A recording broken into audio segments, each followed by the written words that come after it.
Magandang araw sa inyong lahat. Ngayon ay tatalakayin natin ang Kabanata 23 to 24 ng El Filibusterismo. Una ay tatalakayin natin ang Kabanatang 23 na may pamagat na isang bangkay. Talasalitaan, himagsikan, opyo at lason. Himagsikan, revolusyon o pag-aaklas laban sa isang pamahalaan o awtoridad. Opyo, isang uri ng bawal na gamot na may sedatibong epekto at nakakaadik. Lason, isang sangkap na may kakayahang makasama o makamatay sa kalusugan. Tauhan, number 1, Simon, si Ibarra na nagbalik bilang mayamang mag-aalahas na si Simon. Number 2, Kapitan Tiago, isang maimpluwensyang negosyante sa San Diego na pinagtrabahoan ni Basilio. Number 3, Basilio. Pagkatapos ng pagkamatay ng kanyang ina at pagkawala ng kanyang kapatid, tumakas si Basilio sa bayan at inalagaan ni Kapitan Tiago. Number 4, Maria Clara. Siya ang anak ni Kapitan Tiago at ang kasintahang babae ni Crisostomo Ibarra o Simon. Ang pangunahing tagpuan ng kabanatang ito ay nasa bahay ni Kapitan Tiago. Upang labis na maintindihan ang daloy ng kabanata ay makinig at manood ng video na ito. Hindi pumunta sa teatro si Basilio. Nanatili siya sa bahay ni Kapitan Tiago upang alagaan ang malubhang kalagayan nito. Habang binabasa niya ang kanyang aklat hinggil sa medisina, dumating si Simon. Kumusta ang may sakit? Ang buong katawan ay nakalata ng lasong apyan. Bukas o makalawa ay maaaring mamatay. Isang sulak ng kalooban ay maaaring makamatay sa kanya. Katulad ng Pilipinas.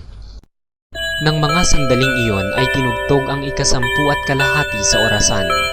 Kinilabutan si Simon at pinigil ang pagsasalita ng binata.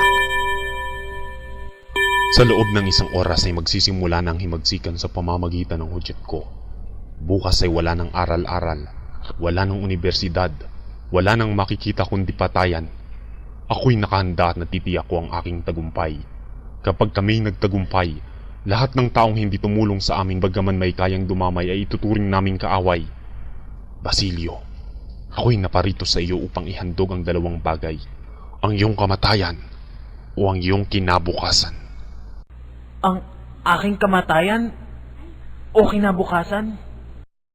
Sa pamahalan ka ba o sa amin, sa mga sumisiil sa iyo o sa iyong bayan, magpasya ka at hinihingi ng panahon.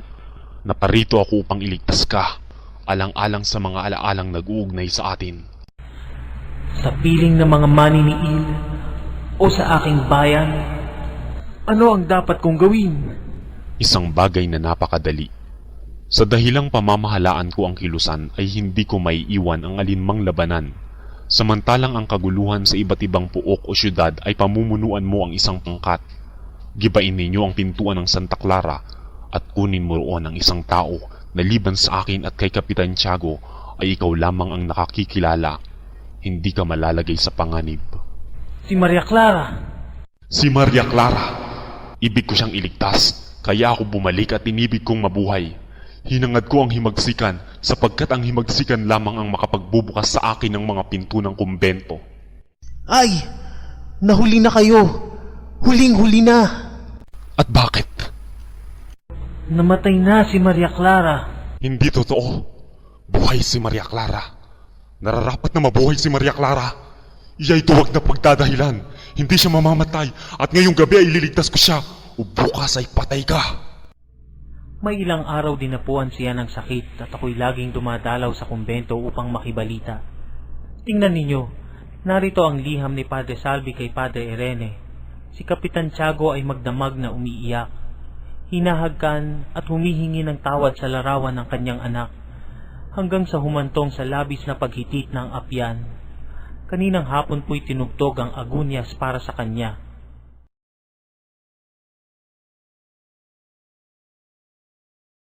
Patay na! Nang hindi ko man lang nakita. Namatay na hindi man lamang. Ako'y nabubuhay ng dahil sa kanya. Namatay na nagtitiis. Pagkawika nito, Pumanaog si Simon sa hagdan. Narinig ang tinitingting sigaw, kaya't ang binatay tumindig sa kinahuupuan na namumutlat nanginginig. Ngunit narinig ang yabag na papalayo at ang pinto sa ibaba ay bumalagpag sa pagkakasara. Aral o mensahe na makukuha mo sa kabanatang ito ay ang pagkakaroon ng malasakit at pagtitiis sa pagganap ng tungkulin kahit na ito'y mahirap ay nagpapakita ng katatagan ng loob at paggalang sa utang na loob tulad ng ipinakita ni Basilio sa kanyang pag-aalaga kay Kapitan Tiago. Ang labis na pag-asa sa mga bisyo tulad ng opyo ay may masamang epekto sa kalusugan at pag-iisip at maaaring magdala ng kapahamakan hindi lamang sa sarili kundi pati na rin sa mga taong nakapaligid. Magandang araw sa inyo. At dahil natalakay niyo na ang kabanatang 23, ngayon naman ay dadako tayo sa kabanatang 24 na may pamagat na mga pangarap. Ang tagpuan ay naganap sa Malecon de Manila na bahagi ng baybayin ng Maynila. Narito ang mga talasalitaan natin sa kabanatang ito. Talasalitaan. Una, promenada. Lugar para sa paglalakad o pamamasyal.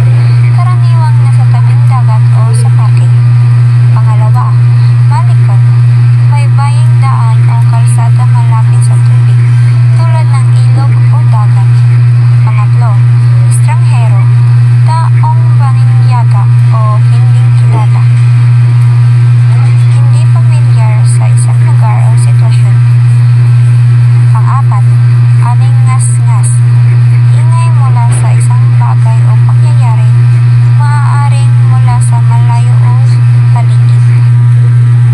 Ngayon naman ay aalamin natin kung anong nangyari sa kabanatang ito sa pamamagitan ng pakikinig at panonood ng video na ito.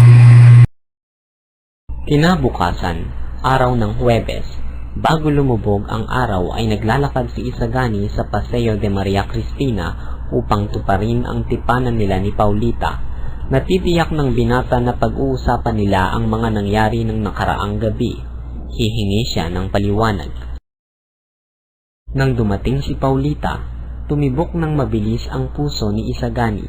Bago siya nakahakbang ay maliksi nang nakababa si Paulita at niningitian si Isagani ng ngiting napakatamis.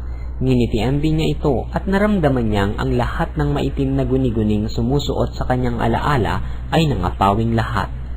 Pinahayag ni Doña Victorina ang balak niyang makapag-asawang muli. Anong tingin mo kay Juanito Pelaez? Si Juanito? Hindi malaman ni Isagani ang isasagot.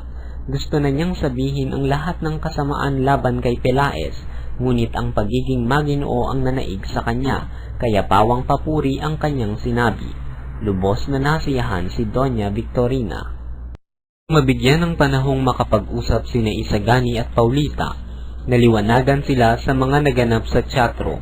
Ipinaliwanag ni Paulita na pinilit siyang pumasok ng kanyang tiya at sa hangad na magkita sila ni Isagani sa teatro ay sumama. Ang aking alyang umiibig sa kanya. Kapwa sila natawa pagkat ang pagpapakasal ni Pelaez kay Doña Victorina ay ikinatuwa nilang mabuti at halos nakikita na nila ang mangyayari. Sa kanilang pag-uusap, binanggit ni Isagani ang tungkol sa mayamang kalikasan ng kanyang bayan. Ngunit nang marinig ni Paulita na upang makarating sa bayan ni Isagani ay kailangang magdaan muna sa mga bundok na maraming maliliit na linta at isipin lamang ito'y kinikilig na ang duwag na dalaga. Dahil sa ayaw mapagod at dahil sa laki sa layaw ay sinabing hindi siya maaaring maglakbay kung hindi sasakay sa sasakyan o tren. Hindi magtatagal at ang buong kapulo ay magkakaroon ng mga daang bakal. Sa ganito'y mabubuksan sa lahat ang magagandang sulok ng kapuluan. Kung magkakagayon nga sana, ngunit kailan pa kung ako'y matanda na? Aba, hindi mo mababatid ang maaaring magawa sa loob ng ilang taon. Ang buhay at sigla kung magigising ang bayan matapos ang daan-daang taong pagkakahimbi. Ililingap tayo ng Espanya. Ang kabinataan nating nasa Madrid ay gumagawa gabing araw at iniuukol sa bayan ang kanilang katalinuhan. ang kanilang kabuhayan, ang kanilang makakaya. Ang pagkatalong tinamo namin ay patunay sa mga huling hingalo. Bukas ay magiging mamamayan na tayo ng Pilipinas at ang kapalaran ay magiging matagumpay. Ang kalakalan, ang industriya, ang pagsasaka, ang karunungan ay malilinang. Pangarap! Pangarap! At kung wala kayong mapapala? Pakinggan mo, Polita. Kapag wala kaming napala, ay titigan mo akong muli at maligaya akong mamamatay upang ang pagmamalaki ay sumilay sa iyong mga mata at masabi balang araw, habang tinuturo ang aking bangkay, ang aking minamahal ay namatay sa pagtatanggol sa mga karapatan ng aking bayan. Oras ng pag-uwi at inanyayahan si Isagani na sumama sa sasakyan. Sa dahilang ang karwahe ay kay Paulita, kaya sa likuran umupo sina Doña Victorina at Juanito. Sa isang bangkito naman ang magsing Irog. Ito'y isang panaginip na hindi inaasahan ni Isagani. Ang lahat ay tila isang pangarap kay Isagani, kaya't nang dumating na sila sa Plaza de Santa Cruz, kinakailangan pang pagsabihan siyang nakarating na sila. Narito naman ang aral o mensahe na makukuha mo sa kabanatang ito. Ang aral o mensahe, ang kabanatang ito ay parang isang mahabang tula sa halaga ng dignidad sa pag-ibig. Si Isagani, ang ating bida, ay handang ibigay ang puso niya para sa kanyang dangal at prinsipyo. Ipinapakita nito na ang tunay na pagmamahal ay hindi lang basta kilig, kundi may kasamang respeto sa sarili. Yun na kung ano ang meron sa kabanatang 23 at 24. Sagutin naman itong mga tanong.